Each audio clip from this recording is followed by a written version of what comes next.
Hi guys, welcome back to another episode of Human Connections with Cassie King. Today's guest here is my friend Tiago. We are currently Hello guys. I don't know which camera to point. You can, wherever you want. Okay. We're currently in London. I just finished like 3 months of traveling, and Tiago promised me an episode before I go back to the US, so we're finally doing it. But to start off, do you want to tell us a little bit about yourself? Yeah, sure. When I was born back in I'm joking. My name is Tiago. I'm from Portugal. I'm 22 years old, and I live in London. I study acting. I'm on my second year now. It's going pretty well. And I met Cassie through my previous university where I was studying business, actually. So a pretty boring course. But I went to Drum Society, and Cassie was one of the people that was doing my casting, basically. I forgot you were doing business before. Yeah, I did 1 year of business, foundation year. Why did you do business? Because I love entrepreneurship and it's like a game, you know? I love creating and make money. I really like that. Find the ways and where you do something really cool and you get paid for it, and then it's like a game. It's super cool. I love it. Then you have your group of people, that your team, and you're like a family. I love that. Yeah. Okay. So I went to business because of that. And then what made you want to switch to acting? Because acting is my passion since I was a kid. I used to write movies that I wanted to make in the future. And now I wrote a very crappy version of Fast and Furious, but Portuguese version. Oh, okay. Almost, yeah. And it was super cool though. It involved all of my friends. It was in 8th grade, and then my chemistry. How do you say in English? Your physics teacher or chemistry? Physics. It was both together in Portugal. Physics and chemistry. Yeah, yeah. So the teacher just grabbed it and said, actually gave to my director of the course. Yeah, and she said, Tiago, maybe stop writing romances about your, what's the English word? Maybe stop writing romances about your classmates during classes. And I was like... In front of everyone? Yeah, can we swear, by the way? That's fine. Okay, and I was like, oh, fuck, and yeah, it was horrible, but yeah, I had to explain. What are you writing about? I'm like, it's nothing. I didn't know that. That's funny. Yeah, and I explained, and it was actually pretty cool. A lot of my friends knew, because it's like, April, let me read. I'm joking. They were not that interested, but yeah, it was pretty cool. Okay. Yeah, so that's why I went to acting after the business, because it was always my passion, and I was like, okay, you know what? I'm in London. I'm just going for it. Yeah, that's the place to do it. Exactly, and I did the casting. I was 100% sure I'll not pass. Not 100, 90. Otherwise, I'll not do the casting for the audition for this uni. But I did the audition and I passed. I passed one day. It was a self-tape, and I passed the whole day doing the filming myself for the self, doing the same 3 minutes over and over again for like 7-8 hours. Oh my gosh! I cried so much that day because it was so frustrating, repeating every single and messing up. And I had no training before. I still don't know anything what I'm doing. No, I'm trying to figure out what I'm doing, but. Yeah, it was super stressful when I passed, and now I'm here. You should have. You know, my mom has a degree in theater. You should have asked her for help. I didn't know at the time. Oh. Yeah. Yeah. Now you know. Yes. She used to help me with auditions and things when I would do stuff in high school and uni. You did auditions? For what? No, just for shows when I was either in high school or in university. Before the. Do you don't know that? No. Yeah. I did theater starting at 13. Yeah. We did Little Shop of Horrors. We did, my high school that I graduated from, they had a really intense theater program. I'll show you pictures afterwards of the sets. It looked better than some professional theaters. What? It was crazy. We had a woman who handmade all of our costumes as well. I did all sorts of fun bits. I was the dance captain of one of the shows we did. And so I did a big dance number with this other guy on stage. Hey, that's so fucking cool. Yeah. I was I was a stripper in one of the shows. Of course, makes Yeah. sense. Yes, yes. It was like 1920s burlesque dancer, and I was like the head like mafia mobster's girlfriend. And back in the 1920s burlesque dancers, some of them, it was like balloons that they would like pop to like reveal their clothing and things. Okay. And I was covered in like big purple balloons, and people thought I just looked like a sexy grape, What is a sexy grape? like a hot grape, like you know, like the fruit, a grape. Yeah. I looked like a giant grape. You look like a. Okay. I thought you said I took a sexy grape. No. I looked like one. You took a sexy grape. What does that mean? Like. Yeah, it was bad. Like I was like 17 for that show, and they sewed a bunch of like sequins onto like purple lingerie for me to wear, and I was doing like a costume fitting, and one of my friends walked in, and he thought I was like not wearing, like undressed. He's like, "Oh my God, I'm so sorry." I'm like, "No, this is my costume for the show." He was like, "What? You're gonna wear that out there?" Yeah, it was a good show, but I don't know why they put a 17-year-old in that. That was a bit weird, but good show. I'll show you pictures of the sexy Please grape. do. Hey, but that's so fun. That's so fun. I didn't know that you did theater before. I know that you were involved with productions, yes, but I didn't know that you did since 13. You have more experience in theater than I do. Damn. What? Sorry.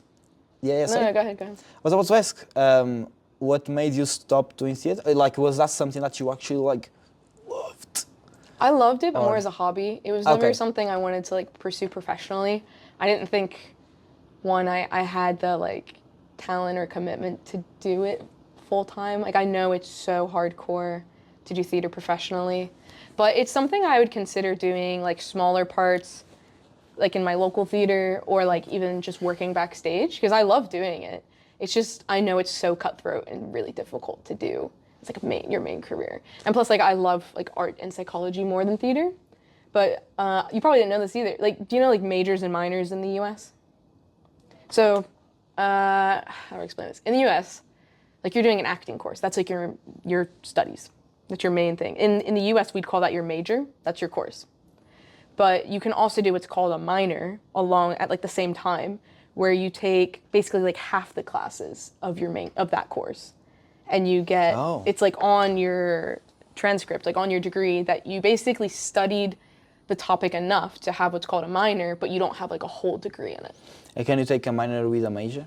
Yeah, so like when I went to university, I was a double major in art and psychology and a minor in theater when I went to uni. Jesus. The reason I didn't finish it is because I didn't have the time to do all the classes for both makes art, sense. yeah, and psychology and theater.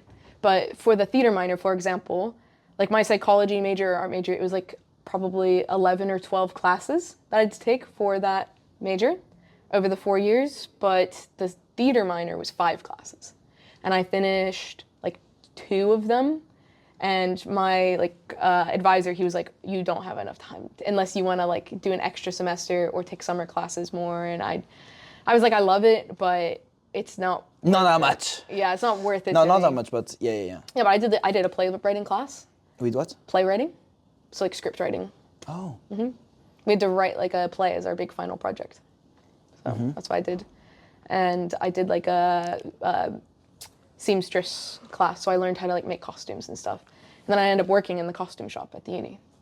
Of course, you ended up working at the uni. So that was the first time that you worked in the university? Not at Hearts. This was back in the US. No. That was when you started working with the university. Yeah, I guess so. Yeah. I was like 18. Maybe 19. Yeah, and now look at you, a teacher.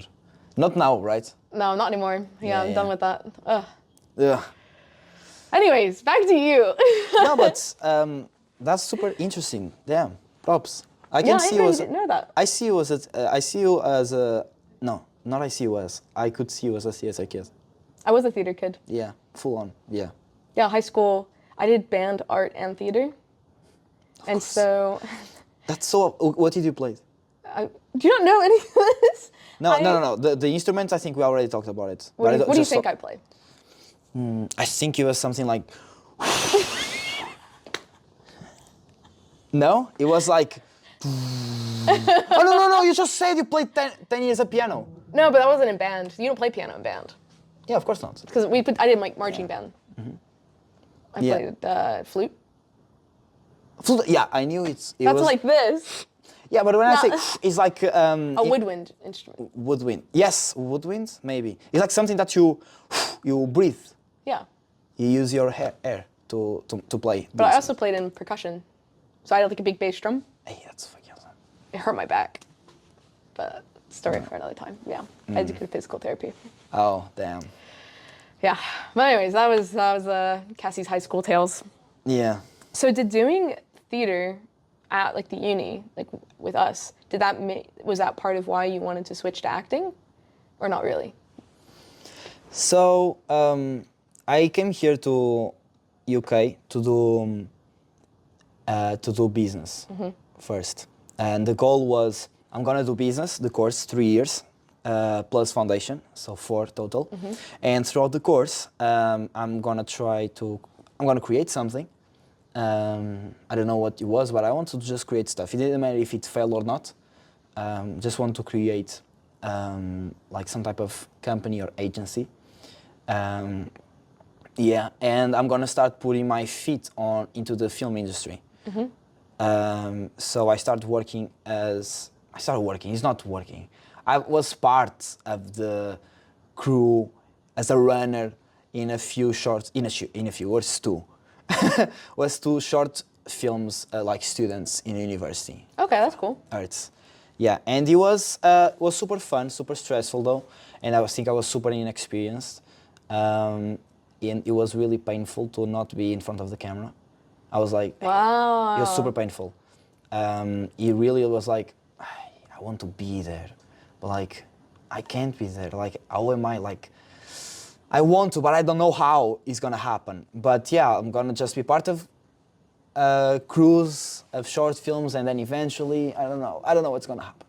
So at the end, throughout that year, I was like, you know what, I'm gonna apply, I'm gonna do the audition. I ended up doing the audition for this university. I entered this university, all this before I met you. This was throughout my first year. Yeah, so my first year, I finished foundation business, switched to acting, passes 1 month in acting, and I realized I don't have money enough to sustain the lifestyle of coming to London every day, because I was living outside of London, and I was doing a 2-hour traveling. Wow. Yes. To come to London, it was like £300 just in transport per month. That's That's a crazy. lot. Yeah. Plus food, plus like, yeah, everything. So it was like, okay, I cannot do this. I need more money. So I spoke with the course leader of my course, and okay, I need to defer my studies. So I defer my studies. Were you doing it here, or is it? Yeah. Oh, I didn't Yeah. realize that. Yeah, I did 1 month here, Okay. and then I deferred the studies I had 2 years to come back to university, or 3, something like that. I spoke to student finance to see if they will still finance the course, and they did. They still do. Yes. So okay, I start working. I start playing with the camera. Start doing videography and social media managing. Because it's not social media managing. I just like create a social media plan very based on videos and photos. But like I don't do stories, I don't do the posts. Sometimes I did the captions, but not, yeah. But yeah, I start playing with camera. I start playing on social media. I start posting videos as well on YouTube. And I started learning a lot about storytelling on video, more as a filmmaker and as an editor. And that made really nice money, at least to live, not just survive, but to live. And then 2 years after of doing this, I was like, okay, this is the last year that I have to come back to acting. Do I come back? Do I don't? And I ended up coming back. And one of the major reasons was because of Drama Society, yes. Because on the last year that I was not studying here again, I don't know if my words are making too much sense now. I think. Yeah. Okay, okay. And I went and I was super nervous, and I thought, yeah, how can I become an actor? Like, but I really want to, but there's a long way. But I still went to the audition. I remember I was super nervous. We were literally talking about this like some time ago, literally a few minutes ago. But yeah, I was super nervous, like you said, and I was shaking, sweating for every corner of my body. And I entered the room with Cassie. Lee, her boyfriend right now. The time it was not boyfriend. It was not official or something like that. I think it was official, just new. Okay. And then Dylan, it was another guy from the Drama Society. They were there, sitting on their tables, and he's like, "Oh, okay, present yourself, like do the scene." I was like, "Okay, my name is Tiago, and I'll do." Yeah, I was super nervous, and then I did the scene. I forgot all the lines. I just literally just read the script, super bad, but yeah, you guys like. It wasn't bad. We could tell that like you could give more. You were just so nervous, and I think like. It's just being nice now. Come on. No, I'm being serious. Like we talked about this afterwards because we all like talked about casting and things. Yeah, no, like I had the same situation when like I was directing and Lee auditioned for one of the leads and he did not do a good job. And the president, who was also sitting in auditions, he was like, "Oh, don't cast him as the lead. He didn't do a good job." And I'm like, he's one of the most dedicated members here. He won't miss rehearsal. He really wants it, and I know he's like super coachable. I know he can do better than that, and I think it's important. Like he's already been in like drama as well for like over a semester or two. It's like the people who are committed and show up and have potential. I think like you can totally work with them, and so that's like something I said. I was like, like I think your like English was a little bit more rough then as well. Yeah. And so that was something we talked about where it's like, is there going to be a bit of a language barrier with like coaching or with the lines? Because there was, I think you auditioned as the Cheshire Cat. Yeah. And you like mispronounced some of the words. Oh my God, yes. And so we were like, well, that's fixable. You just tell them how to pronounce, like that's not how you pronounce the word, you know? So. Like honest mistake. English is weird, you know? Yeah. And so it's like, yeah, like there might be a little bit of a language barrier, but also you're like surrounded by English speaking. So it's like, that shouldn't be a massive problem. You clearly like care a lot about it. You're too nervous. So it's like, yeah, maybe you won't be like the lead in this show, but like we wanted to put you somewhere, definitely. Yeah. And I like the character that I ended up playing. That was fun. Yeah, I think you played it like very, I don't know what the right word is. It was kind of like sassy in a way. I don't know who else would have played it, to be honest. Like, I think you did a good job. Aw, thank you. I'll for the audience, we were literally just talking about this beforehand, but yeah, when I was helping out with auditions, we basically did like a creepy version of Alice in Wonderland for our show, and I was stage managing, so I was helping with auditions. And a lot of people were already like in drama who showed up, so you were one of the few like new people, I think, who came. Yeah. Especially like new guys. It was like you and Lexi, I think. Okay. And so I went out and I'm like you were I think one of the later people to audition. And I like looked at you, I'm like, "Are you ready?" And you looked so nervous. I felt so bad. And I was trying, I don't know if you noticed, I was like trying to be like super nice. I was like, "It's okay, you're gonna do a great job." Like, come on. And he did the audition. He was still nervous during that. He leaves. The two guys I'm like auditioning with, Lee and the assistant director, Dylan, they like look at each other and they look at me and they're like, he cannot be in the show. He's gonna steal all the women. He's too attractive. Like, oh God, we can't have that. And I thought it was so funny. Yeah. Yeah. Yeah. But I don't know if you noticed, but like all the girls in drama were like, "Ooh, who's that?" For real? Yeah. What? Yeah? Did you not know? No. Yeah. I love like people. I would like sit in the back and just watch, and it was like, "Ooh, who's the new guy?" Damn, I'm blushing now. It was so funny. I was like, "Oh, that poor kid's gonna," because you like I didn't know. You're a lot more confident now, but you definitely are like more confident when like people get to know you. But you were very like a little shy and nervous when I met you, and I'm like, this poor kid's gonna get eaten alive by the drama girls. I swear. I mean. Oh my God. Yeah. I remember like the person that I think I bonded a lot. It was Patrick, because Patrick was I think his English was like rough a bit at the time, so we were both like the cool mysterious kids, because we didn't want to talk or couldn't talk too much, so we just like, "Hey, what's up, bro?" Yeah. And we ended up doing the music video and everything. That was super fun. Yes. Yeah. Do you want to talk about like some of the projects that you've done? Like maybe projects that like stuck out to you that you really enjoyed doing? Oh, definitely the one that I didn't came out yet. Oh. The one, it was like we threw like this big party, Oh, you invited me to that party. I invited everyone. Oh, so I'm not special. Okay, okay. Oh, no. Yes, I only invited you, Cassie. And somehow hundreds of people showed up. It was Joanna, the co-director of the music Okay. video. Yes, I only invited Cassie needs to come. Life of the party. Yes. But yeah, there was Joanna actually, a friend of mine, Portuguese girl as well. She came up to me because she knew that I was doing videography, working with artists in London, doing videos for them. And I did a couple of music videos as well. And she came up to me because she studied film and she wants to pursue more music videos. So she came up to me with an opportunity, with a video for music video for both direct together. And the initial plan was to just throw a party on a house and film the music video there. There was some shootings throughout the day with the car and everything in different spots. But the main thing would be on that house party.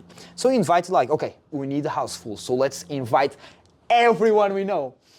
And inviting everyone we know maybe was not the best idea ever, because literally 15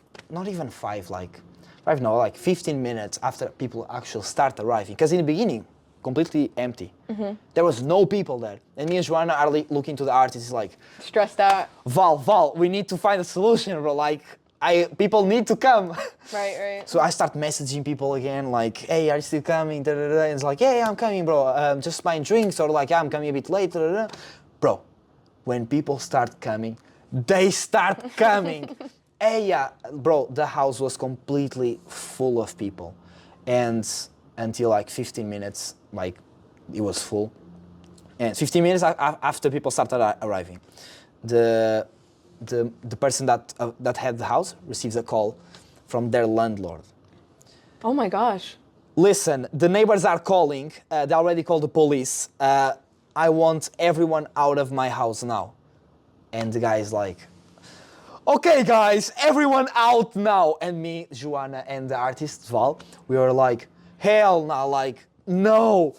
And we went to him okay, let us please just shoot one more take. At this point, we only shoot 1 or 2 takes of him performing the whole song, but almost no B-roll. So B-roll is the footage that stays on top of the A-roll. No, it's when I'm talking here and some footage of, for example, I don't know, birds appear. That's B-roll. Do you still hear me? But you're seeing the birds. That's B-roll. So yeah, I lost the train of thought. The police were coming. You needed to shoot one more. Yes. Okay. So yeah, let us shoot one more. One girl that was helping us with the production, Marta, she said, okay, I'm gonna try to get all these people into the university, one of the common rooms, and we can shoot there. I walked past that happening. It was in,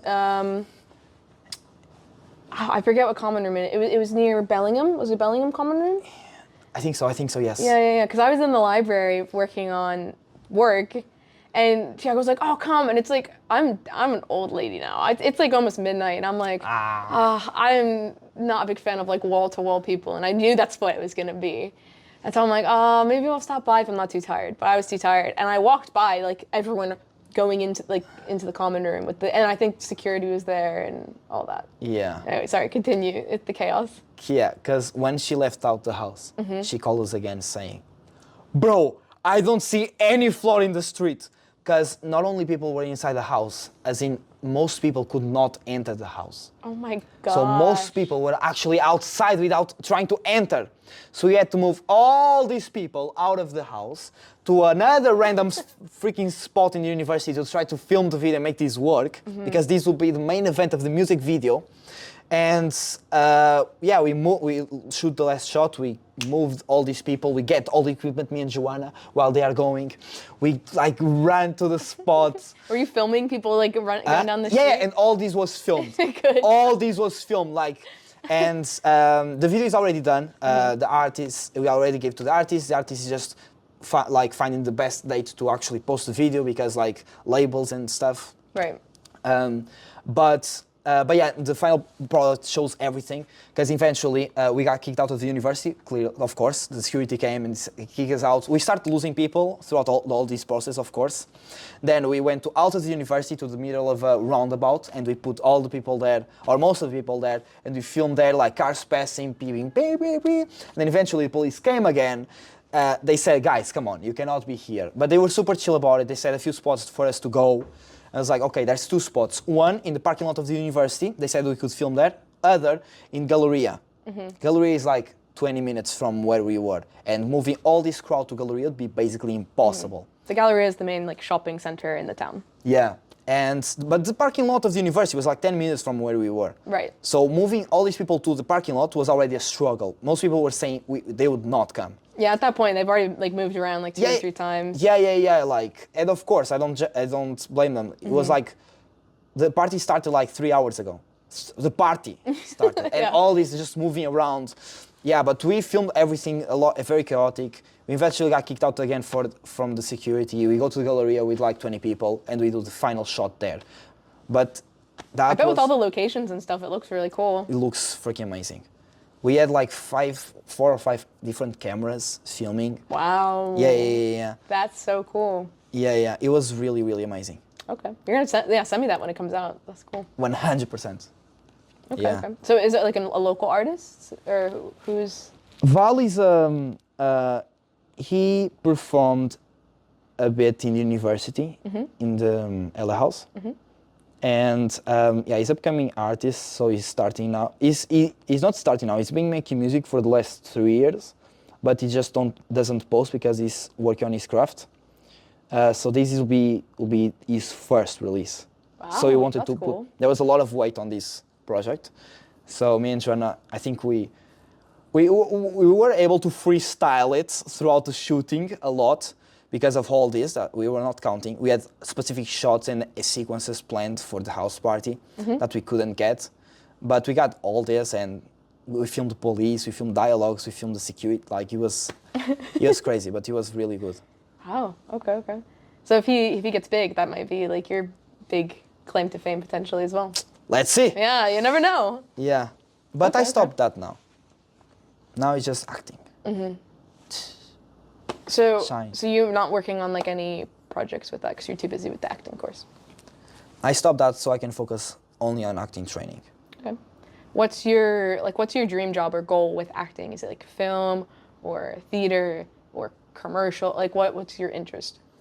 When I came here to do acting, the main thing was film. Like 100%. Let's be part of Fast and Furious and Marvel. Literally, that was especially Fast and Furious. Like the biggest, like that was like, you know. But I'm falling in love more and more with stage. Wow. Stage is fun. Yeah. Yeah. And big blockbusters is a dream. As in like Indiana Jones type of thing, Jurassic World, you know. I mean Jurassic Park. Yes. But I lost the train of thought. But I'm falling more in love with stage. Like I can't even explain. He's like a whole. He's amazing. So I think I just want to do both. Okay. I think when I finish, I'm gonna do a bit more stage. When I finish course, I think I'm gonna do a bit more stage, but I'm still gonna invest a lot of my time into training. I don't know. I don't know how I will feel when I finish my course, but I don't think I will finish training. I don't know. I want to invest more into training, not already jump into the industry. You have time to figure it out as well. I mean, you have a whole another year to decide what you want to do. Yeah, but definitely like in the ideal future, I'm gonna do stage and film. Maybe maybe a TV show or something like that. That would be nice. You know, if you want to move to the U.S., my mom has connections, because she's the president of our on the board of our theater. For real? Yeah, she literally has nice. She's I don't know if you probably don't know this either. We have of like family friend living with us currently. She's 17. No, she's 18 now. She's basically her parents, like her dad was in the military, and they were relocating for whatever reason. But she's a musical theater. She's in like a specialized musical theater program that you have to like audition to get into high school.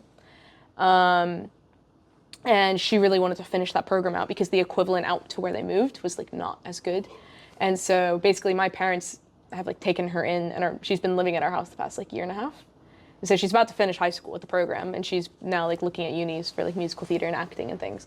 But my mom has basically like helped her get interviews at like professional theaters in Virginia because my mom has all sorts of connections. Damn. She's a cool lady. I gotta meet your mom then. Yeah, come visit. But yeah, no, our local theater does like a lot of cool stuff. But Yeah, I really want to go to the US. I spoke with you a lot of times about this. he's also obsessed with the Outer Banks. Yes. Is it just because of the show? Of course. Yeah, my understanding is the show's nothing like the Outer Banks, but I do think you would really like it. Nah, I think it was, I didn't, how do I'm trying to find the words in English. Of course I'd like to see the Outer Banks because of the show, but I think I'm more into it now because of the whole hype that we created, the whole expectation. So now I'm just like, okay, now I gotta see it. Like, Gosh, imagine I show you and you're just like, oh, this is it. so this, nice, nice. Yeah, there's water. Yeah. No, it's fun. I'm trying to think. It's very good, like walkable, homey beach town. Lots of space. Everyone's super friendly. In the summer, so if you come and visit, like between like May and August, that's when it's like more busy and lively and things like that. Yeah. Like versus if you go in the off season, it's not very exciting because a lot of stuff is closed until mid-May, I think. But yeah, no. I've told Tiago he's welcome to come whenever he wants. So I really want to go, and I will go eventually. it's just a matter of when. Yeah. Because It's an expensive flight. yeah, and it's the time. I know it's just 1 week or two, but I feel. Sorry, go ahead. I was about to say that I feel very like. I think I get very stuck on the thing like work, and I think this is a whole topic of conversation, but like very stuck on the work. So It's hard to allow yourself to take a break sometimes. Yeah. So like, normally month of August is when I stop. Normally on month of August I don't do anything related to work, because I go to Portugal, and I just have fun. So when I take extra time besides that, I feel like, I don't know, I feel bad. You're young. I think it's important to enjoy life as well. It shouldn't be work all the time, you know? Like you're working really hard right now, which I completely get. It's like the end of the semester. You probably have a lot of deadlines and things. But I don't know, I think it's important to also take the time to enjoy life before you're like 30 and then you realize you've done nothing but stress yourself out the last 10 years. I just backpacked Europe for 3 months. That's my lease on life. I was like, wow, I'm so glad I didn't wait. Like, damn. I'm so glad I did it when I did. Because like, you will just continue to have more and more responsibilities, in my opinion, as you get older. Like, I'm already starting to have more responsibilities. I'm 25. Like, I've got to start worrying about a job. I'm looking at PhD programs. It's like, I don't know. If I didn't do this summer, I probably wouldn't have had, or this autumn, I probably wouldn't have had a chance to until I was in my 30s again. Damn. Because I'm about to go to school for 5 years. I don't know if you knew my program is like 5 years, but I didn't know about that. Yeah. Like, and you don't have a lot of time off in the summers because it's like just go. So I think it's important that if you have the chance to take it, to take it.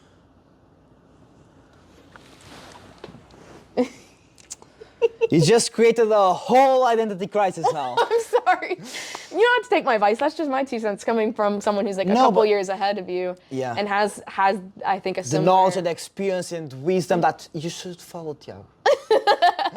Well, I think I worked myself to death when I was like in my early 20s. I know that you did.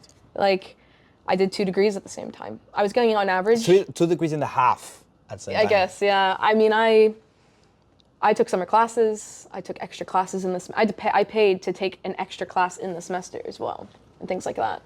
And my professors, I think it's so funny because I can hear myself now. They were telling me to like slow down and calm down. It's like you don't need to do it all. Like take a breath. And I remember being like, no, I can do it. I'm hot shit. I got this. Why do you work so much? I don't know. People ask me all the time. They're like, oh, did you have really strict parents or something? Like, why did you feel the need to just constantly push yourself until you like collapsed? And I honestly don't know. I think I have a lot going for me and I have the potential to do something good and I want to help people. And I think like, I also just love learning and I love trying new things, but it's to an extent where I try so many new things and I'm learning so much that I never prioritized like my health and my physical health and my mental health and things and took that breath until this past like year or so.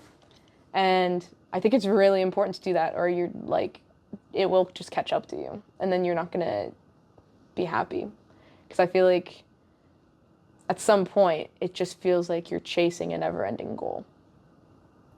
And then you look back and you've achieved all these things, but you never celebrated it or appreciated it because you were just working towards the next like milestone. And that's how I felt. Like I graduated and then I did my master's and I was doing all these things. And then I look back and people were like, you've accomplished so much in the last couple of years. And I'm like, what do you mean? Like, yeah. I don't even think about it. It's just like a go, go, go. Yeah, yeah. But now you don't stop to look back. Right. But I think it's important to do that. Like live in the present moment, take advantage of like having the freedom to do what you want now. And like, yeah, it's important to push yourself and like challenge yourself and reach those goals because like I have big dreams, you have big dreams, and like you don't accomplish those dreams by like messing around, you know. But I think finding the balance is something that I really struggled with, but I think is so important. Do you think you became more present throughout these last 3 months? Definitely, yeah. Like my screen time went down a ton. I think that's part of why, like, I wanted to be like posting in real time, like the places I was going on like my travel Instagram and like posting these blogs like as I was doing them. And now I've realized I have the content, they're gonna be posted, but I don't want to worry about like editing and posting and things when I'm in like the beautiful mountains of Portugal or Spain or whatever. I'm like, I want to enjoy that. And when I'm back in the US and I'm like, you know, with my family and I have more freedom and free time and time to relax, then I can focus on those goals. Yeah. And like, yeah, I would have loved to have like posted in real time, but it wasn't worth it. You decide to enjoy. Yeah. I think that's super important.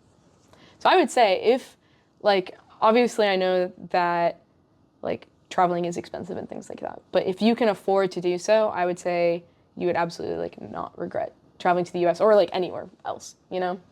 Like I'm so glad that I did it. I think everyone should travel like if they can afford to. I think everyone can learn something from like what I did. It was the most therapeutic thing I've ever done in my life. It seems that. Like, I said this to this girl on the last podcast. Her name's Emma. She's German, and I met her in Portugal. By the way, sorry for yawning. It's just I slept for like 5 hours. You're fine. Like okay. That's student life. The girl I met for the last podcast, Emma. Her and I talked about that as well, of like living in the present and also like the idea of traveling alone, especially as like a woman as well. But I lost my train of thought for a sec. There's so much value in being somewhere unfamiliar in a new environment, having to like navigate that by yourself. It's like your thoughts almost open up in a way that they never have before. It was so therapeutic. I worked through problems like I didn't know I had. And like I ask anyone, I'm known to be like a very anxious person. My anxiety's gone. Like I have no anxiety. Like I feel so like chill. It's like first. Okay, I just. Yeah. First, I had no idea that you suffer so bad with anxiety. Oh yeah. Damn, and I'm very happy that you solved that, or at least that went away. Yeah, I don't know what happened. It was like one day I was just really deep in thought, and it's almost like I allowed myself to process problems that I just bottled up, that I didn't even realize were problems that I had. Yeah. And then I was like, wow, like I've been through some shit and that was really difficult. Is that our door at the door next door? Yeah, I think so. 1 second. Oh, what I was saying is like, I don't know, there was like something opened up while I was traveling where I just allowed myself to process things that I bottled down. Like, for example, from past relationships that were, I guess, like more traumatizing than I realized. And I just had this kind of like breaking moment where I was like, wow, like you've been through some shit and like, that's okay, but you need to allow yourself to like feel that and be okay with it. So I don't know, this was in, where was I? I was in Budapest. And I remember I was like walking down the street like with my groceries. I was like in an Airbnb by myself for a couple days working on PhD applications. And I felt like a little local. I was like, ooh, passing over, because I'm like not in the touristy area because it was a lot cheaper to be like further out from the city center, obviously. And I'm like walking down the street, I'm like, I'm a local, I'm listening to my music, got my groceries to cook dinner tonight. And then it was just like constantly in the back of my head, my brain was just kind of like processing everything. And it just kind of like came out. It was like a really weird feeling, but Damn. it was like so good. And ever since then, it was like, I don't feel stress or anxiety or like insecure or anything like that. It was like, I don't know. I'm just here, I'm vibing. Damn. And I'm glad that happened as well, like in the middle of my trip, because it made the second half of my trip so much more enjoyable. Yeah. Where I like felt so stress-free and like in the moment, and I felt like I was able to enjoy it on a completely different level. And I think that's why I enjoyed places like Portugal more, because I felt so like happy and content. Yeah. I don't know. Content is like the perfect word. That's amazing. Yeah. I think being content is like the ultimate goal. Yeah, I think I reached being content while traveling. And it's a feeling I'm afraid is like temporary, where it's gonna kind of creep back. I think it is temporary. But I think I don't think that's a bad thing. I think with contentment, you are not like grinding or hustling. Of course, the hustle culture is like the buzzword, but you're not working very hard. And I think there's time for everything. There's phases of the year or phases in your life for everything. And I think both of them are very enjoyable. Like when I'm working towards something that I really love, and I think you feel the same way, is super enjoyable. It's challenging as fuck, but super enjoyable as well. Because you're crossing your own limits. You're like pushing yourself. At least I get very hyped up with that. But I think there's no much. Maybe can be, but I'm just gonna follow this idea now. Maybe there's no much contentment there. At least that's. Yeah, and then you go traveling for 3 months, stop a little bit, and then there's contentment again. And now it goes out for this to come.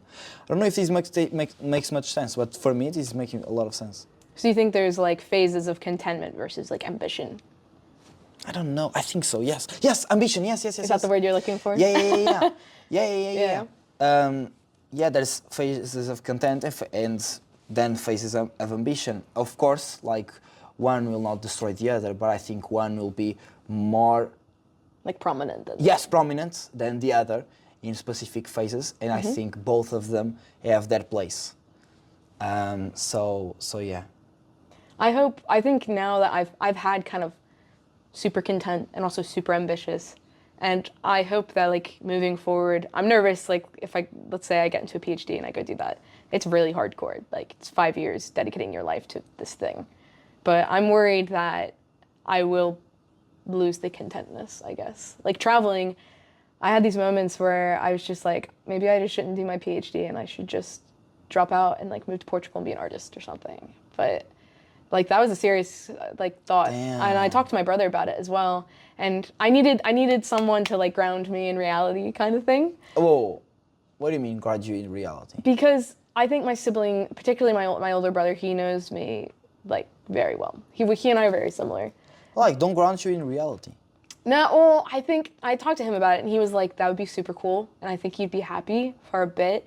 But I think chasing that like starving artist, living paycheck to paycheck kind of thing would get old, which I do agree with. Yeah. Yeah. So it's like I'd rather prolong, What if you don't become a starving artist? Yeah, what if I become a famous artist? Yeah. I don't know. Not necessarily famous, but like you can make money Successful, off. yeah.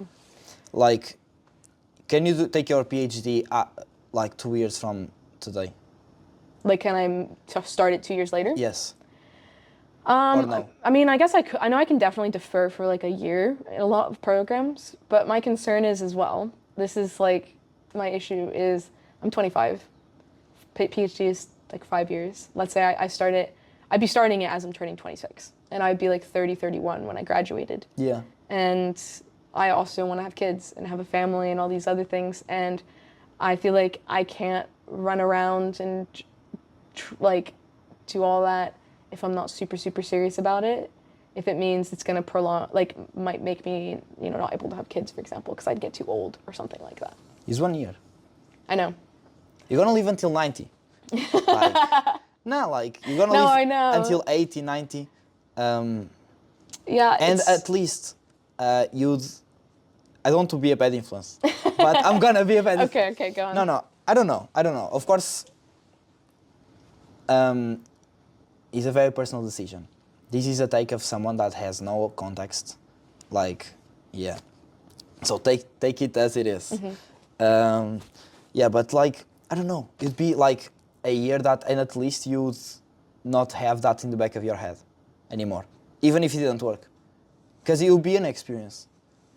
And I think, I don't know, 25, you lived like a fourth of your life. And you don't remember until up to 14, you don't remember most.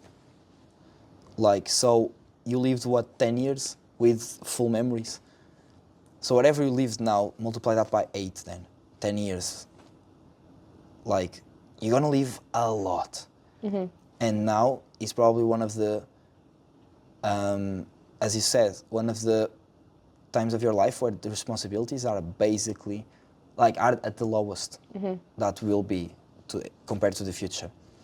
So the opportunity of taking 1 year to just be an artist in Portugal or whatever it is, like 1 year, like in 90 or 80, it's nothing. Yeah, I know. I think, I don't know, I've talked to a lot of people about this, of like, I can get into the PhD programs and go interview and go see the campuses and then decide it's not for me. And that's something I've considered, but I do think, like, I've thought about this for a long time, of like the idea of, would I be content forever or would I be content being an artist and things like that? But I feel the most happy and the most satisfied when I'm like helping people. Okay. And I feel like being a therapist or being in psychology would fulfill me in a way that art couldn't. But I think art can always be a part of my life. And I've also considered, maybe I get a year or two into my PhD and I'm like, I don't like it, or this isn't for me, or I don't want to do this for the rest of my life. You can always drop out. And I don't know, I had this kind of conversation with someone where it's like, I don't like quitting things, and would I be able to be like, right, this isn't for me? And that doesn't mean I'm like a failure or a quitter. It just means that I've realized that I shouldn't devote more time to something that doesn't make me happy. Yeah. I think that is something that would be hard for me, because I'm not like a quitter, and I think I would see it as like that mentality. But again, I think I'm also like, have the self-awareness to know that it's good to stop doing things that don't make you happy and things like that. So I don't know, only time will tell. I think the next year or two is going to be very telling of kind of what I want in life. Very revealing. Yes, that's a good way to put it. Excited? I'm very nervous. I feel like a lot is going to happen when I move home, and it's going to be really weird, and I guess we're just going to see what happens. I'm afraid I'm going to have culture shock going back and then not want to be in the US anymore. But again, I think people say like, oh, you'll probably feel weird for a little bit, but you'll kind of adjust back to like what you were used to and things like that. Yeah. And if not, I'll just see you in Portugal again. I've heard it's not, I think I said this to you before, it's not that difficult to get a visa in Portugal compared to other countries. It's not. Yeah. So that's quite convenient. Yeah. Yeah, I think a lot of people are migrating to Portugal.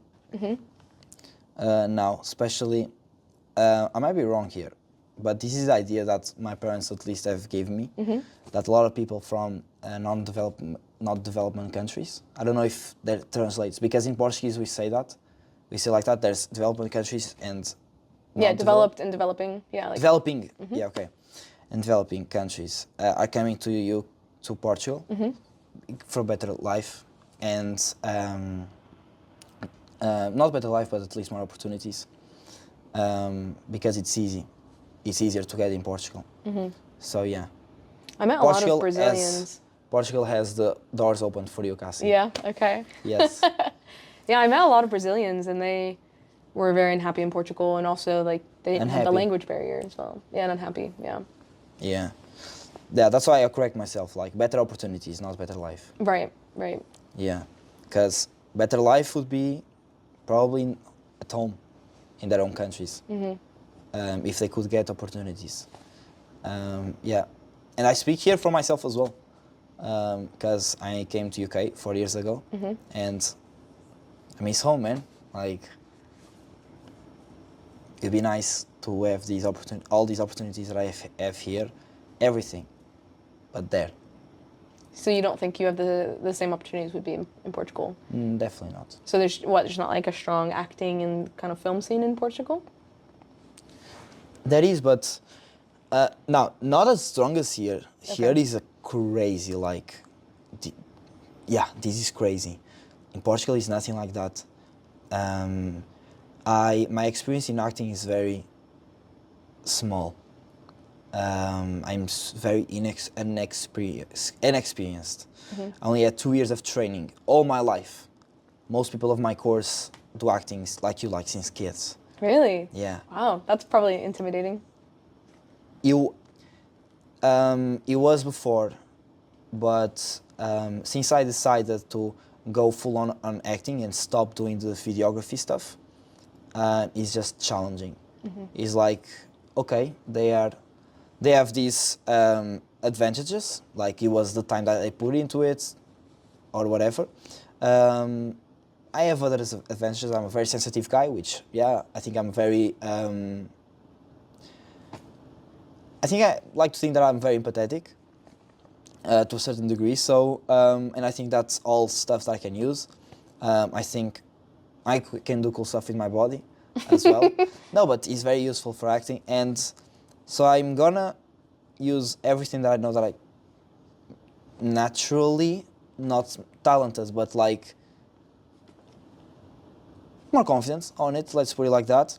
And I'm gonna get as better as I can. It's a good way to look at it. I mean, I think if you... Sorry, wait, so does you it make sense? sense? Yeah, you're gonna get as good as you can, basically. No. No? Okay, sorry, It's more than that. Okay. Not just as good as I can, the goal is more than that. Go past that. Okay. Past all my limits. Okay. If that makes sense. Yeah. Yeah. I think it's good that you have that mentality and you're not like too stressed about, the person next to you having more experience or something. Because it's like, if you're so focused on what the person next to you is doing, you're not going to get better as much. It's very easy for me at least, to focus on like, but this person is so freaking good. And who the hell am I? I think it's very easy for me to go to that place, but I find it very easy as well to go to see that as a challenge, because I think I'm a very competitive person. So my goal is like, okay, I want to win. Like, I want to be better. So that is like fuck, bro, like she's fucking amazing, or like this actor is fucking amazing. I want to be better than you. So I'm gonna work and do everything I can in my reach to be better than you.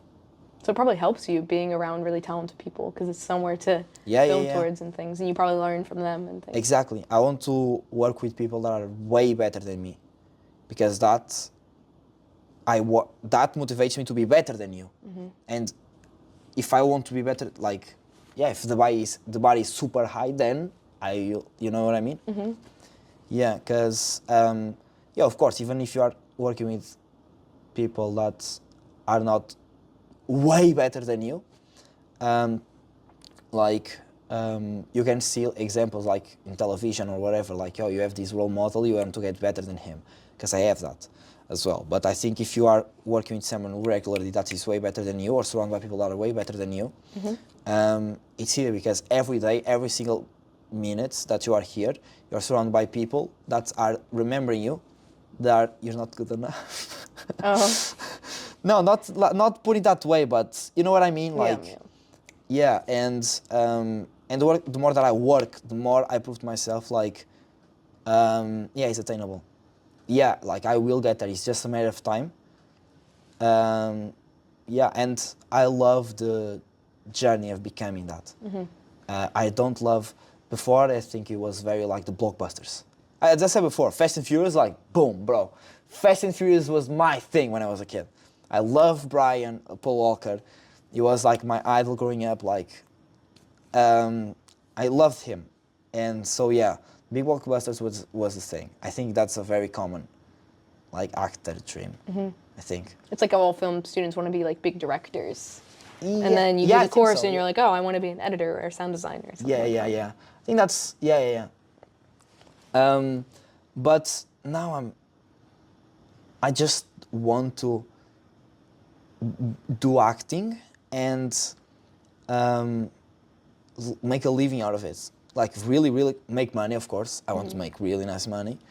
But yeah, but just do acting and like do really cool projects all my life. My dream, for me, success is literally do cool projects like for a living.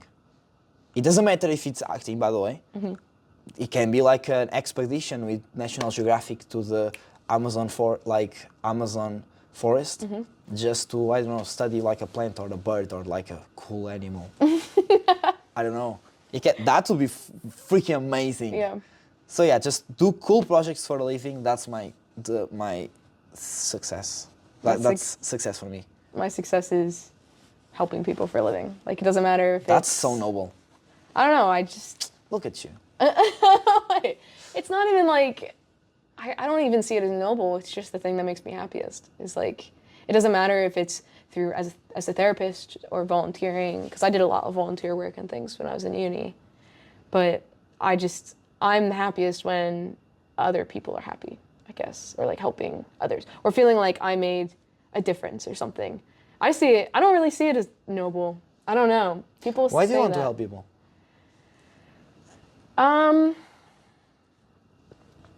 I think anyone who has who feels like they have the ability to help people should. So it's a should or a want? I don't know. Oh, that's a really interesting question. No, I want to, but it's like,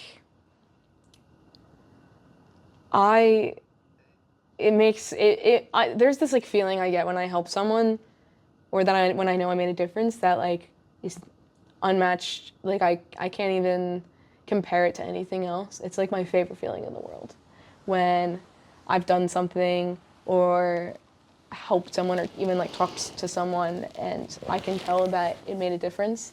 I'm like, wow, I helped do that. Like, and they're better off for it. I don't know, like, life is complicated and messy, and I think I feel really lucky that I was brought up in like a pretty good family dynamic and well educated and things like that, and not everyone's that lucky. And if I can help people get on their feet or figure out life to be happy, then I think that that would be a good thing to do. Yeah. But I don't know why. I guess I thought, like, when I was younger, I thought everyone enjoyed helping people, or like everyone felt that way, but I don't know. I think people do, though. I think most, at least this is my idea, I might be wrong, right? Yeah, I think people, when they get to a certain level of money and success, yeah, I think they lean into like, okay, let's help, let's do something that acts on that main drive force of it is love. At least it's the idea that I have, Because like I think that is like when you don't have to conquer anything more in career wise, like yeah. I think like when it's nothing like from now it's to like okay, let's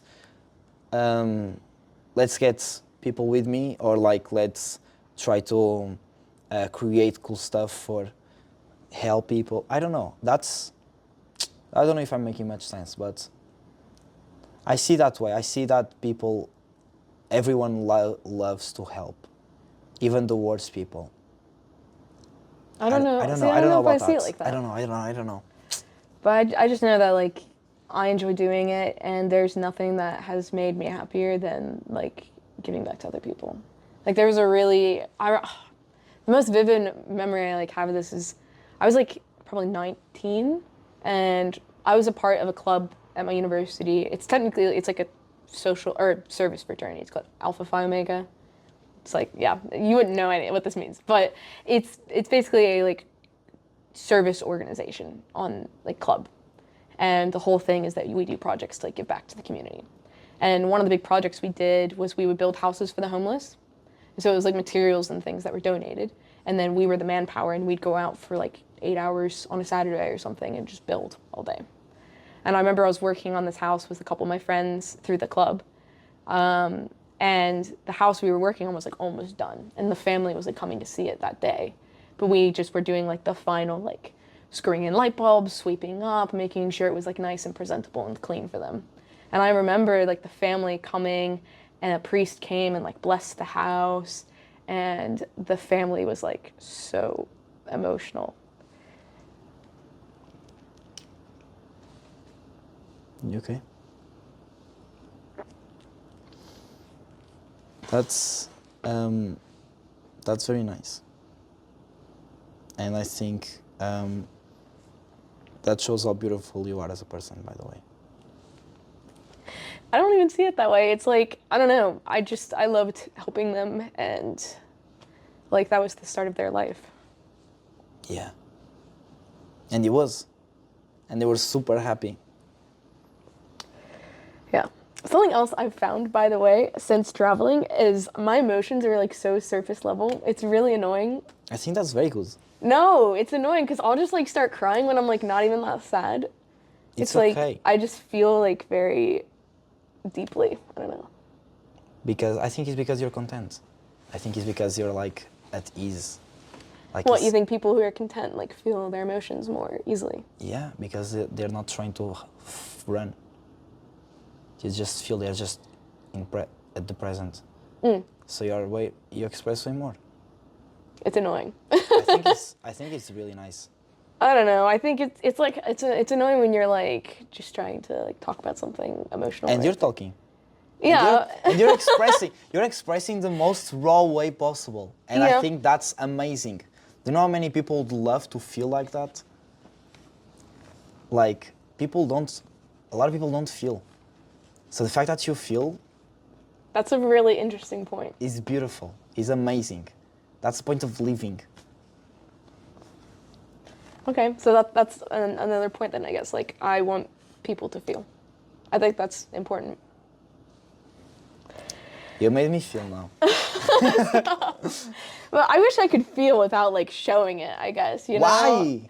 I hate crying in front of people. This is the second podcast I've cried on. How many podcasts have you already filmed? 6 now. Oh, I feel special. Let's go. It's like, I don't know. I But think how do you feel now? I already feeling now. I don't know. Like it's like I don't know, it's nice having like a very like vulnerable moment with some like a friend and things, but it's also like I wish I was comfortable like being emotional, I guess. That's something I'm not as comfortable with. Think you're getting there? I guess so. I mean, Yeah. I've cried on camera twice now in the last couple of months. So but anyways. Yeah. But I think, especially because you want to help people and everything, showing vulnerability creates vulnerability. Yeah, but I've thought about this as well. Like, let's say I want to be I become a therapist and things. It's important to be able To create a distance. Yeah, and I've had a lot of people tell me this is like you might struggle like getting too emotionally involved in patients and clients and things. But I don't think you should learn how to hide emotions. I mean, I don't know. I have no idea how therapists work. yeah. But speaking from my experience in life, which is not that much, 22 years old. So, yeah, but I think, as I said, contentment brings peace and makes you present. It makes you super in touch with you. Mm-hmm. So you are super, everything that you feel is super raw and super sincere and honest, and I think that's beautiful. I think that's the most, maybe the best way to live and to exist, to experience what is happening. Being honest, truthful.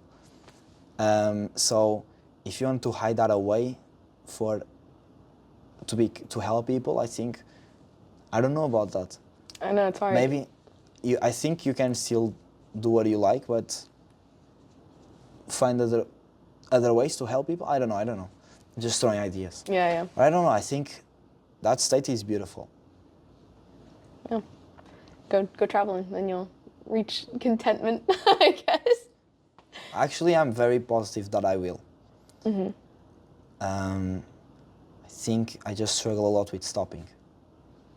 I see a lot of myself in you when I was like 21, 22. Like, especially some of the things you're saying about like beating yourself up about taking a break and being really ambitious and things like that. I think that's awesome. Like, but like I reached a point where it was like, I kind of looked back and I was like, wow, I never stopped. And it was like a bad thing to an extent. Yeah. It's really hard. It's really hard to find the balance. And I would say it's better to be over-ambitious than under-ambitious, right? It's better to have these goals you're working towards than just laying around on the couch and not doing anything with your life, right? I would argue that at least. But At this point, I don't know, by the way. you don't know. I don't know about that. You think it might be better to lay around than overwork yourself. I've been thinking a lot about that. Really? Yeah. Which is, it's amazing just sitting down with a cup of tea or coffee or whatever at 11 p.m. and just exist with your friends. Mm-hmm. Or like go, for example, when we were kids, like we go to each other's houses, to your friends, and you just, oh, like, can I go to your place? Oh yeah, let's go. And you just hang out doing absolutely nothing. And now you don't do that. And I think, for example, during summers, I went to my grandma. There's nothing to do there. Nothing. There's dogs, there's toys, of course. There's like a bunch of like dirt and vegetables and trees. So there's nothing to do, as in like, yes, okay, I'm here. So you go find stuff to do. You go climb a tree. You go get these, how do you say this in English? How do you say the thing of the car? The wheel. Yeah, the tire? The tire. You get a empty tire and you go, you put a cat inside and you throw. No, I'm I joking. hope you didn't do that. No. But I played a lot with my dogs, with the dogs in my grandma. So you find stuff to do because you're bored, because you don't have nothing to do. So I think having nothing to do is nice as well. It is nice sometimes, yeah. I would say not all the time, but again, it's the balance. Yes, I think it's the balance. So yeah, doing absolutely nothing, not in your couch but outside, is nice. Outside is nice. Do you remember when I talked to you on the phone and you were like, oh, I have so much to do, and I was like, you need to find something like tonight to do that makes you happy? Do you remember that whole conversation? Yes. Yes, you do. I think when I was overworking myself, I went and met a friend at the airport. He had a layover in Gatwick. He was visiting his girlfriend in Italy. And he's like, oh, I know you're in London. He's like, I know this is like out there, but I'm gonna be in London airport for a couple hours. If you wanna, like, lunch is on me, you can come in, like, we'll catch up. And I barely get to see him because he lives up in like New York, New Jersey. And I've been in the UK. So I'm like, yeah, absolutely. He's like one of my favorite friends from university in the US. And I was explaining to him my problems and how I'm overworking myself. And this is when I was like working remotely. And so I made my own hours, and I ended up like, I would sleep in and then I'd be working until like midnight or 2 in the morning, which is very unhealthy. And I remember I was like ranting to him about it, and talking to him is like a like breath of fresh air. He tells me exactly what I need to hear when I need to hear it. He's like, I love him. I'm excited to like reconnect with him when I go back. But one of the best pieces of advice he gave me was he was like, if it's 10 p.m., 11 p.m., and there's nothing you absolutely have to have done by the morning, stop. Enjoy the rest of your night. Take an hour or two before you go to bed and like just be there with your partner, with yourself, play a video game, read a book, watch YouTube, whatever. And my like quality of life has improved so much since when I like listen to that. I still listen to that when I'll have like late nights where I'm working, where I'm still doing like a bit of remote work. And like, oh, I was supposed to do it during the day. And yeah, like it needs to get done soon. But does it absolutely need to be done by tomorrow or by the morning? No. I should take the evening out, relax, do it tomorrow. And like since living by that, I have noticed like a drastic shift in like I think it's really important to allow your brain to just kind of calm down for the night. Yeah. Your sleep improves. I think you just feel better the next day as well to then like conquer your next to-do list. But that was like a great piece of advice from him. Something to think about, I think, that might help you. I try to not work after dinner. So that's why I've been having dinner at midnight. Oh my god, bro! No, I'm joking. I had not yesterday.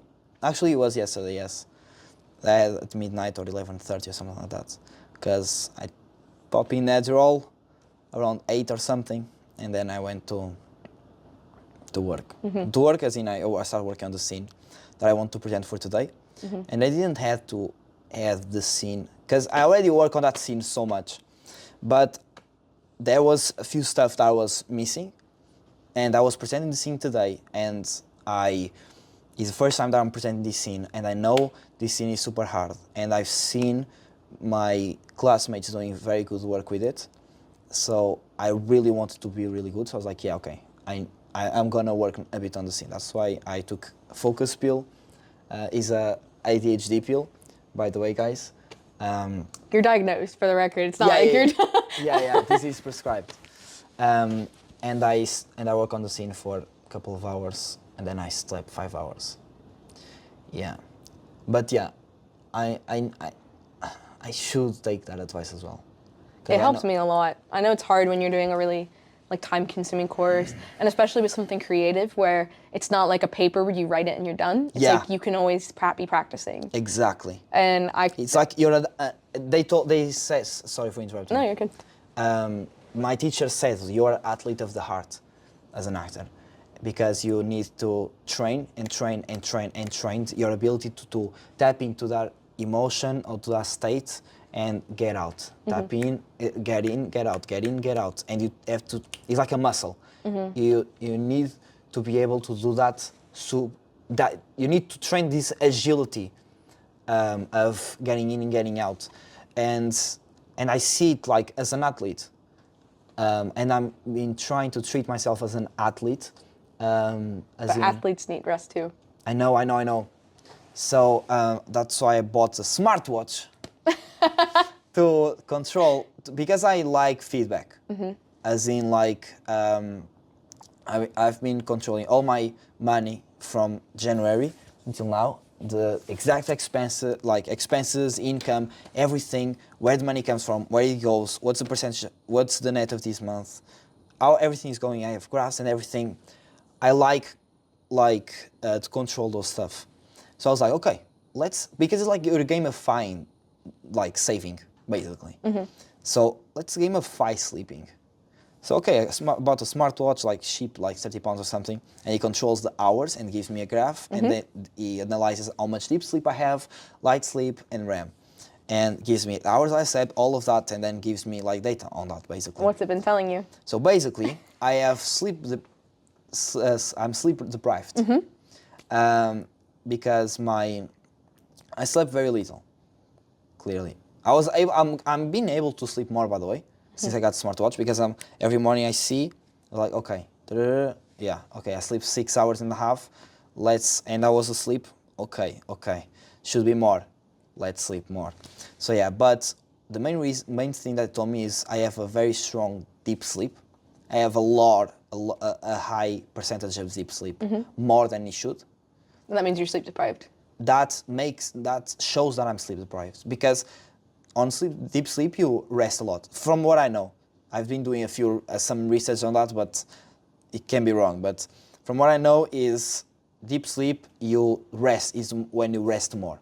So the fact that it's high, at least that, because I'm sleeping 5 hours, for example, my deep sleep is very. Oh, sorry, my deep sleep was so very big. So I struggle a bit to wake up because I'm always in deep sleep. Right. So I'm resting always. Right. So it's like I'm productive with my sleep, if that makes sense.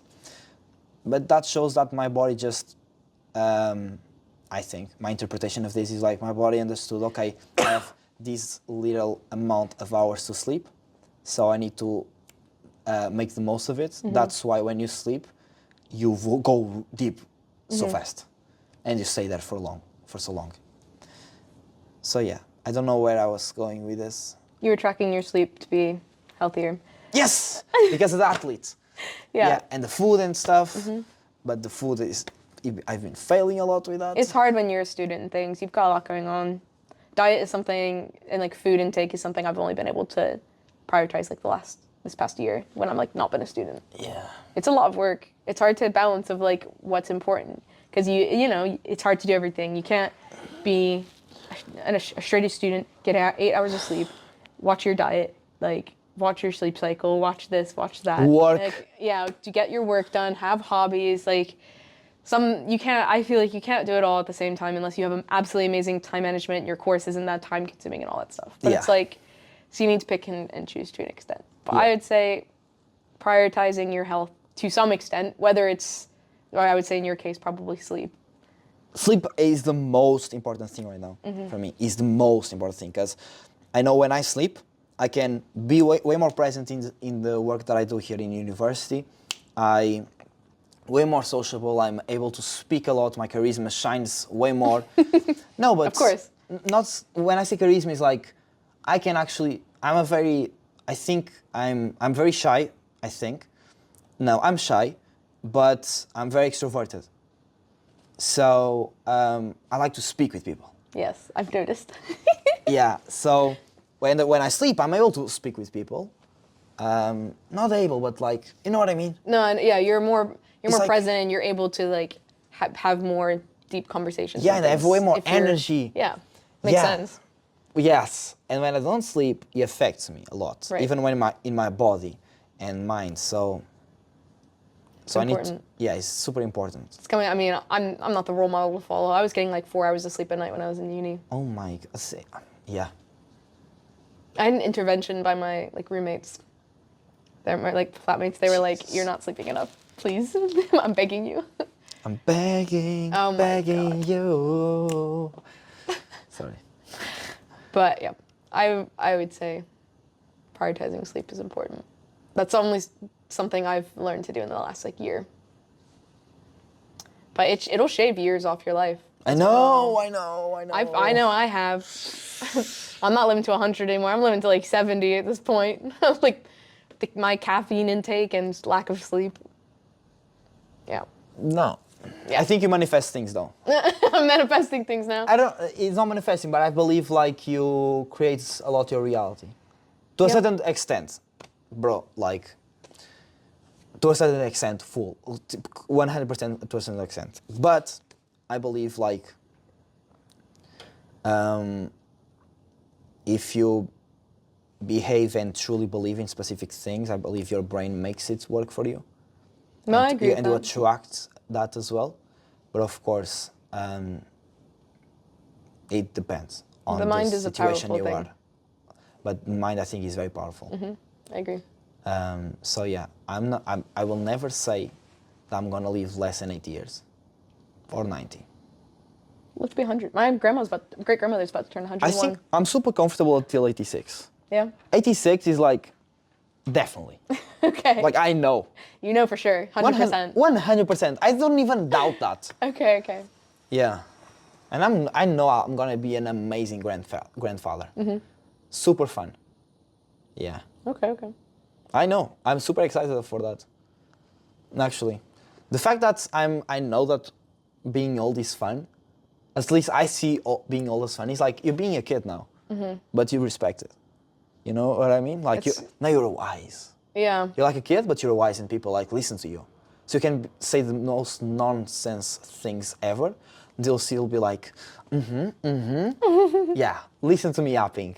Yeah, they say through your lifetime, you're once an adult, twice a kid. Yes. Yeah. Yeah. So yeah, you live your life as an adult and then you become a kid again. Okay. So I think, yeah, I am scared of the time passing and I'm not enjoying life, but at least I'm comfortable with the idea of getting old. To a certain extent. Whoa, relax. I can get old 10 years from today. I can go to 23 10 years from today. Let me live each year for 10 years, if that makes sense. So maybe I don't want to get old. 20s are still fun. This year was the best year of my life. I'm 25. That is so refreshing. It's so It's like good to hear. Yeah, so good. Like, I don't know, my back hurts and I can't drink as much, but still, like, best year of my life. That's amazing. So. That's very good. Thank you. High five on that. Take care of yourself. I know. All right, as we come to the end, because we're past an hour. Jeez. But I know, right? It passes, doesn't it? Yes. But I want to ask you, what are like, if you could list things that you want to work on yourself? Because I feel like that's something we've talked about a lot. I want to. I know exactly. You know, do you have this list written down somewhere? Something? Yes. Oh, okay. But like career-wise or like personally-wise? In general, like, I don't know. It could be whatever you feel like listing. Okay. But like identity-wise? It could be career or personal, or both. Okay, so I'm trying now, really struggling with finding balancing, but this goes into the conversation that we have been having. Like, I want to be able to find balance between work, life, and part-time jobs. And when I say work, is university. So uni, money, like making money, and yeah. living life. Yes, the making money is figured it out. The jobs that I have really, yeah, those days specifically, those hours, those sales that I need to make, that money, everything is figured out amazingly. I think it definitely is because of the money tracking that I've been doing. I know exactly how much money I can make, so I'm comfortable with that. But to a certain extent, but the uni and life, it's been, yeah, how can I, because it's performance. Right. As in, like, how can I take the most of my mind and body and in a healthy way? But like a lot. How can I take everything from me, from this body and mind? How can I explore it? Not take, but explore it. So this is, yeah, like I want to tap into dancing now. Wow. I really want to start contemporary dancing to give more conscious to my body, because I'm skinny. I should have been moving more when I grew up. I think I move nice, but like I had a parkour group in the 7th, 8th grade. We were very good. We had a video and everything. Oh my God. Yeah, but yeah, to give a bit more conscious to my body and more body control and awareness. Yeah, I think those are the main ones. The main ones, yes. And super excited now to see my family. Yeah, I bet. That's one of the big goals as well. When's the last time you saw them? In August. It wasn't that long ago. Okay. But you're close to your family. Yeah, I miss them so much. Oh. Yeah. Well, you go in 2 weeks, right? 2 weeks, yes. Yeah. I'm gonna see my grandfather, grandmother, from both mother and father, my siblings, my mother. It's gonna be very nice. And I hope you enjoy that. Yeah, I'm excited to see my family too. Yeah, because you go home again as well. A couple days. I know. I don't, like, since two of my brothers in the military, like, it's the only time I get to see them is around Christmas. Yeah. So it'd be good. I don't feel any Christmas vibes this year. Really? Because I'm so much you're so busy and things. Yeah, I don't even see Christmas. I forgot that it's Christmas already. That's so sad. I don't feel this.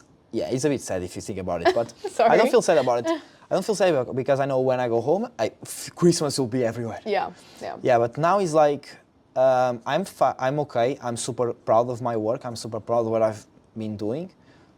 I'm just like, let's do more. Yeah.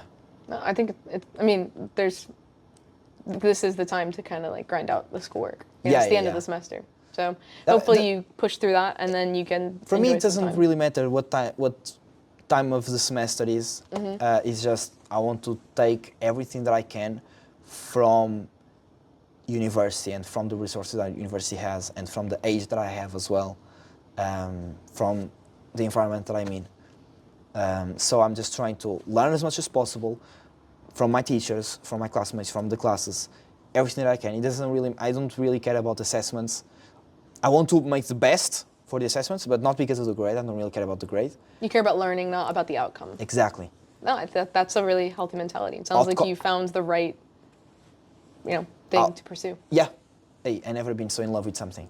Oh, that's so nice to hear. Yeah, like. So many people spend their whole life trying to figure out like the thing that makes them happy, and it's like nice that you've found that. I'm really grateful that I did so young, and my chest is like. I really, really love acting. Like, the only thing that I love more than acting is my family. Wow. The only thing. There's nothing more that I love more than acting than my family. That's high praise though for acting if it's like the Yeah. thing under your family. Yeah. Damn, I'm happy for you. I love acting so much. Like, I can't even explain. And I will die doing acting. It doesn't matter what happens. I will do acting forever. Do you have like an acting portfolio and stuff? Nope. Not yet? Nope. Nope. Well, if you have one, by the time this video comes out, I'll put it in the... I probably won't have. But feel free to put my Instagram so people can message me. Hey guys, hey Tiago, I have this cool project and this seems very cool, so come here.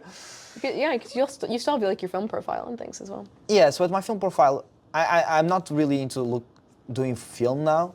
Okay. I really want to like perform now. Yeah, but super open to like if there's a cool project, guys. He'll relocate to the US? I'll be super down to relocate to the US. But now I'm finishing my training, guys, so like, yeah. Give it a year or two, yeah. Yeah, during summer, my classes finish in June. So between June and August, I know I said August is my break month, but I'm open throughout these 3 months. I'm open for projects whenever you guys want. Yeah. To do auditions, like... Maybe this podcast will have taken off by this time yours is posted and you'll just get a bunch of emails. Yeah, imagine. That'd be amazing. Yeah. I still, before this podcast ends, I still have to read the letter that you wrote for me. You're not reading it on this camera. No, you're not. Yes, no, you're not. I'll cut it out. No, you don't. Yeah, I will. I'm gonna cut it from the film. Come on. Don't do that. Why? I said I read in the podcast. You said, okay. No. You said you're gonna read it at McDonald's. Huh? No, I said I would read here. Can I read here? I don't even remember what I wrote. Can I? Go for it if you want to. Okay. And then you gotta do words of wisdom. Look. Huh? And then you gotta do words of wisdom, and I gotta go. Okay. Oh my god. Unboxing! It will be audio as well, just like Spotify, or only on video? It's gonna be definitely Spotify and YouTube. I'm hoping to put it on Apple. Okay, just because people that are on Spotify and Apple will not see what I'm seeing now? No, I'm putting it on YouTube as well. Okay, so guys, on this part, if you are just listening, go to YouTube to see what I'm receiving now. Oh my god. It's just a Christmas letter. I'm very excited. So I'm gonna read for the listeners. We wish you, So make sure they're still filming, alright. Yeah, you're good. Okay, cool. We wish you a very Merry Christmas and a Happy New Year. Aww. We who? I don't know. I got it from Poundland. I'm joking. Oh my god, you wrote so much. I know. Look. Oh my god. I'm gonna read it out loud. December 12th, 2024. Tiago. By the way, my reading is not very good, but... Tiago, I'm so glad that you joined Drama Society, so we could meet and become friends. Friends is a very strong word. Oh, shut up. Friends. I remember when I first saw you, when I called you back for auditions. I also remember Lee and Dylan being very concerned you were going to steal all the woman in drama. We bonded over our love for travel and adventures. And I knew I wanted you to be part of my life. I'm really glad we are friends and got even closer through my travels through Portugal. I absolutely mean it when I say you can come visit the US whenever you want. You'll always have a home with me. Hey, yo, bro. Are you gonna cry now? No. I appreciate our deep talks, your genuine personality, and your excitement about life. Never stop being you. I hope you have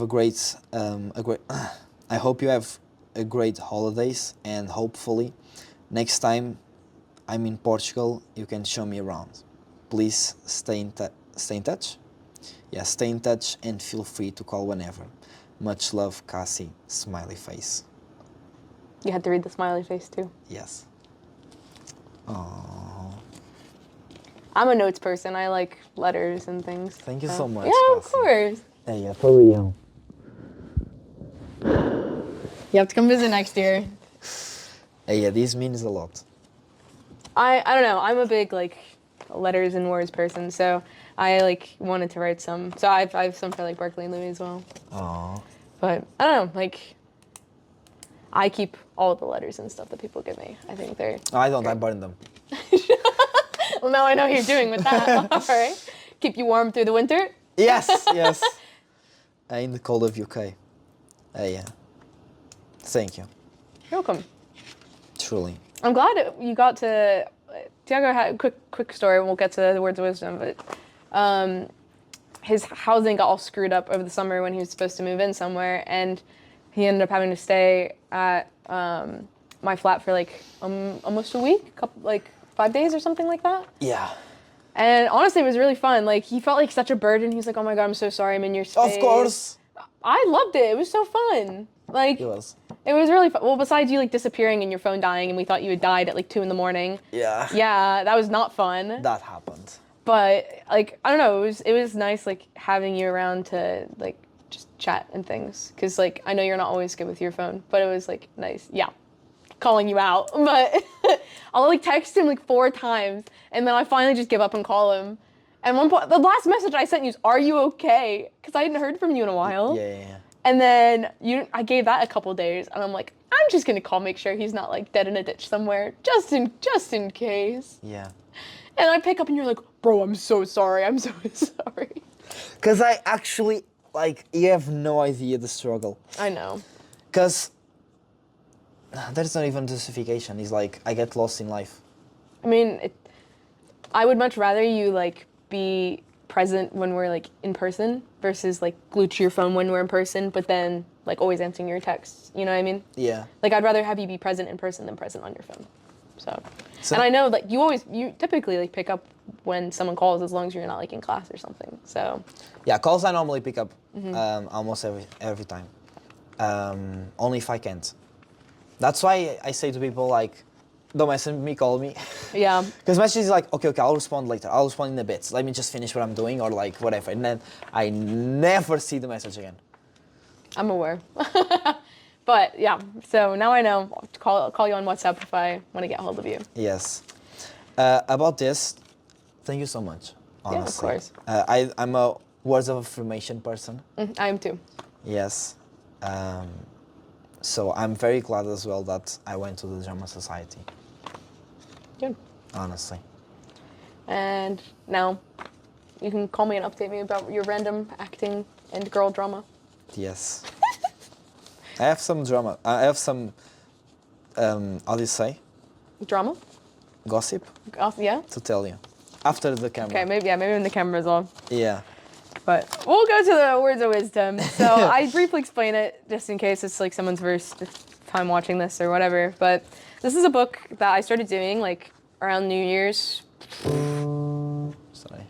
Around New Year's like 3 years ago or something. And I've taken it with me traveling, and basically like people I meet, and all the people I've interviewed for my podcast as well, I ask them to like write something that means a lot to them in this book, whether it's like a quote, it could be their own words, it could be like anything that resonates a lot with them, and then to like read it. So have you thought about what you're gonna write? No. You can take a minute, but like I'll give you this when you're ready. Okay. You look like you're struggling. No, I'm doing a Fancy signature. little face. Oh, okay. All right, would you like to share your words of wisdom? Yes. This is the most messy thing that I've ever wrote.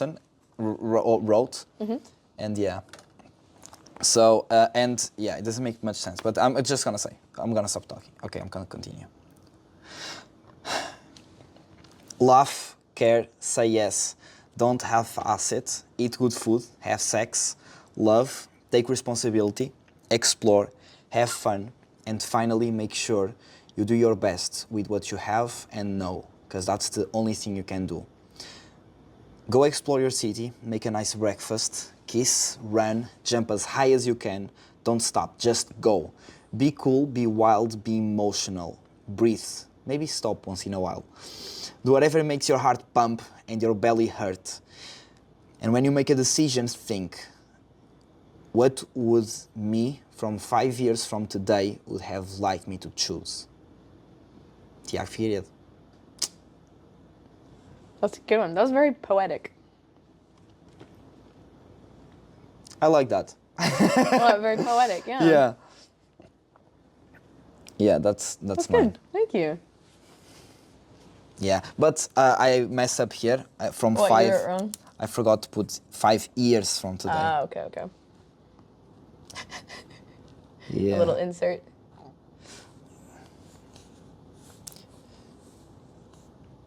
Yeah. and I didn't write. And when you make a decision, I said make a decision thinking. So.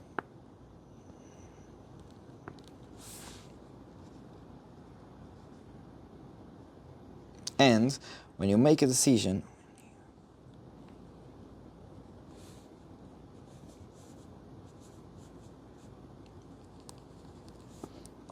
yeah, it's gonna be super messy, but I believe you can. That's okay. Well, Yeah. I think that's a great place to end before we get off track for another hour again. But thank you for taking time out to do this. I know you're busy with your stressy acne stuff. Yeah, I'm gonna. Damn.